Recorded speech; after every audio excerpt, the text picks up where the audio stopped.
Hi everybody, I'm Durum. And I'm the Wine. Now today's video we've got a very interesting topic entitled 6 Reasons Why Ireland Will Disappoint You. Yeah, I know, we get lots of talk and chatter about, hey, y'all keep talking about the positive things only. Surely there must be negative things, so this is for y'all people.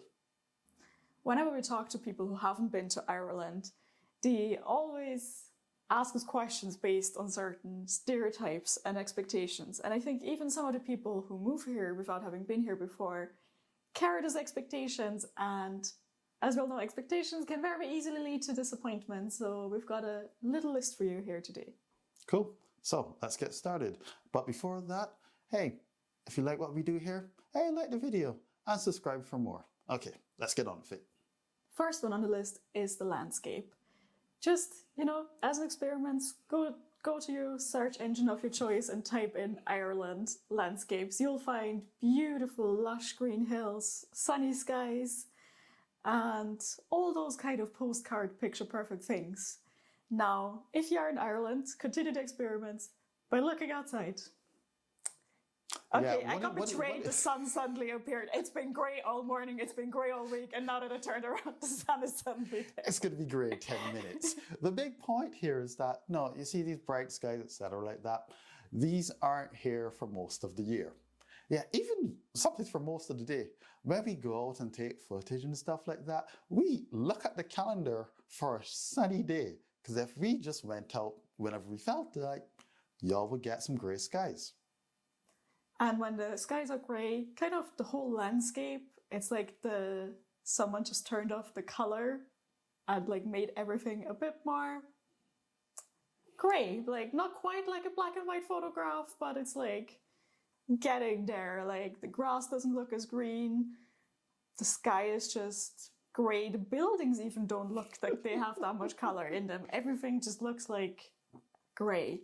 Yeah, I'm sure if you go on Instagram right there, especially around this time now, it's winter, there's a lot of people kind of making these jokes that, oh, yeah, I really hate Ireland, blah, blah, blah.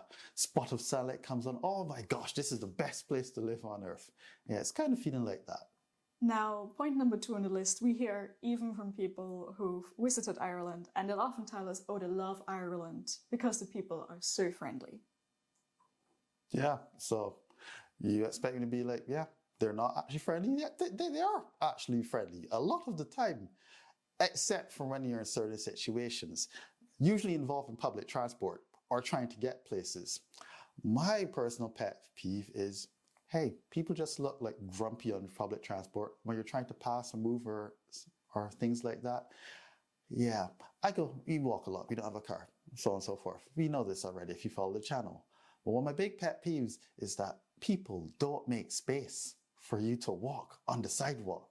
There's 2 of us, a couple would just boop, boop, boop, boop, boop, mind our business, and one person would be, or 2, just take the entire space. I'm like, where's some etiquette, people? Filing behind each other. Before I go into a rant, well, what else do you think is unfriendly? Yeah, I agree with that point, because the amount of times I've been hit with shopping bags here when I'm like, there was this much space. You could have easily avoided me as I tried to avoid you, but no, you needed to hit me with your shopping bag. But yeah, I find this one actually funny because, yeah, people can be friendly, and especially people will do small talk, which is often interpreted as friendly, but the stereotypical image that some people have of Dublin, of someone just shouting the most creative string of curse words you can think of, especially 2 a.m. I mean, that is also accurate at times. Yeah, and on several bus rides this was happening too. Middle of the day, just mind your business. It's like, you beep, beep, beep, beep, beep. Why don't you beep? Yeah, why you looking at me? Beep. Excuse the bad impersonation, but I can't do it. Point number 3 on our list is that Irish people are generally considered to be very happy people, and that is just one of the, just look at the comments. We can literally spot usually the Irish people in our comments because they're the ones complaining about, not necessarily about us, but about Ireland, especially Dublin, about a lot of things. I'm like, if you have any Irish person to talk to, Just, test the theory if you think they're that happy. Bring up any of the following topics: landlords, housing prices, electricity prices. You too. I can keep going on. Yeah, I mean, it's legitimate. Ireland is, painted as a wonderful place with pubs and, the crack. But there are, as you may have been hearing on the news, realistic problems which people experience every day that, generally makes it hard for most people to be like, hey, everything's calm and cheery, etc. like that. On a Friday night or a weekend, it may be, but your general After a pint or day-to-day two. week. I think naturally, like most people, Irish people definitely do just want to be happy. Hey, we just want to be happy here and enjoy it as well. Some of our best memories here are hanging out with some, Irish people or just being outside on tours. It's a very good vibe like that. But as you say, things are hard. Things are hard. We can't expect people to be happy all of the time. So, yeah, you'll definitely experience this once you start living here long enough. And that's the thing. A lot of these things, if you're just on vacation, you're not going to notice them. But as the years roll on by, yeah, you definitely notice them. Just like this next point coming right up. So the next point on the list is that Irish people are very funny. And I think there are certainly a lot of Irish celebrities as well that are very beloved in other countries, and their sense of humor translates. But what we've noticed the longer we live here is we have kind of more grown accustomed to the more Irish sense of humor, which can often be kind of dark, or also a lot of it based very much in cultural understanding of a situation. Like, I personally noticed that we'll see something online and I think this is hilarious. I send it to all my friends back in Austria, wherever, and it's just crickets. It's like, I'm like, this is hilarious. Why are they laughing? And they're just like confused.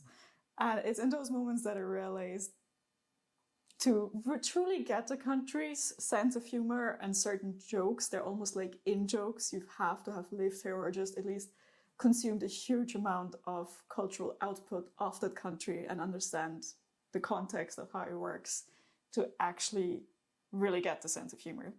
Yeah, I don't have too much more to add to that because it is true. A lot of the jokes you may see online, reels, etc., are really things that are happening of the moment, or just referencing something that you see every day. If I make a joke about dog poop, y'all know exactly what I'm talking about. It's like, yeah, we've been out the streets. That is a thing that's known. So, yeah. So the next point of the list is, I think, one of the biggest expectations that a lot of tourists have is that Ireland is a kind of nostalgic, very rural, and we even found ourselves watching a travel vlog the other day where someone came in with the expectation, someone from the UK, who was like, oh, Dublin is like so, everything looks so old and vintage and the old pubs. And to our amazement, they managed to walk only around like the few main streets that exactly would kind of reflect that kind of image. But that's just not all there is to Ireland. Sure, you can drive down a road and see some castle ruins or things like that and think, oh, this is exactly the rural kind of nostalgic olden times kind of Ireland, the way I imagined it. But like, if you keep going down the road, you will find a modern city with modern conveniences. Like, it's not all there is to Dublin. You almost have to look for it. But I feel like sometimes tourists do reaffirm that expectation because they just go around looking specifically for those places and don't venture too much past the main tourist hotspots that try to keep that kind of feeling alive. Yeah, to add to what the wife just said, this person was, bless her heart, basically kept around the Temple Bar area and just walked straight up the road Dame Street and then back.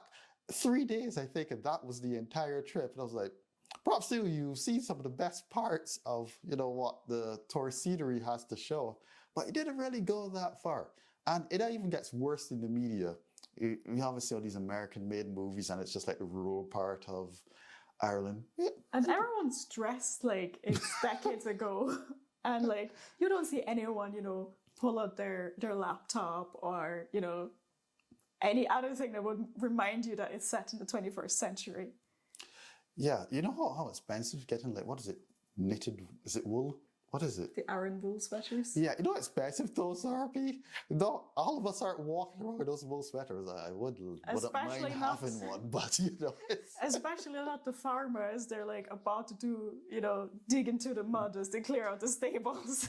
Yeah, you're most likely to see like a sea of people wearing North Face, that sort of classic look. Well, no, it is there. It does exist in Ireland, but the thing is that you're going to have to head out west in the rural parts to get some of that, and that's a small part.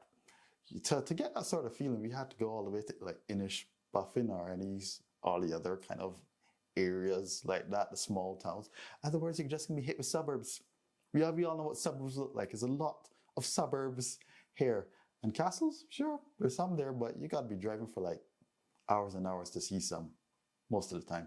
So usually there is the image that Irish people, like, very friendly, very welcoming. They love to talk to tourists. There'll be, some conversation going on.